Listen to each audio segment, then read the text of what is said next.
沙棘女王啊，好似香港人係幾識沙棘嘅喎。因為我喺10幾年前開始做咧，真係冇人識沙棘㗎。原來咧，沙棘係一種植物，生長呢啲高原地帶，一個咧冇水冇肥料，完全唔需要人工理佢，生命力好頑強，喺地球上超過2億年嘅，非常之完美嘅產品。08年開始嘅，因為嗰時咧我係病人嚟嘅，從2000年病到08年，好多藥都食過晒，都好唔到。呢個咧就係我哋公司嘅主打產品，沙棘籽油同沙棘果油，只要咧係高能量、低卡路里，同埋佢微量元素多到咧428種喎。即係你今日需要嘅微量元素足夠俾你，同埋咧令到你血液好乾淨啦，同埋咧皮膚好靚啦，又瞓到覺啦，所以都市人咧壓力好大咧，適合佢嘅。籽油2粒，果油2粒。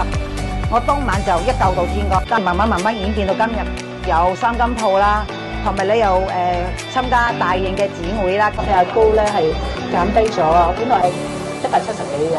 咁就減到去120幾，有幽門螺旋菌嘅。咁我食咗呢個之後咧，而家已經少咗好多喺街度跌親，我隻腳咧就跛咗，唔行得，要揸拐杖。後來咧就用呢一個精油咧按摩咗之後咧，而家行得好。第一滿足感係咩咧？係幫到好多人咯。呢個令我賺錢都冇咁開心，係令到啲客咧啲問題咧改善咗。我呢種滿足感咧係用錢買唔到嘅。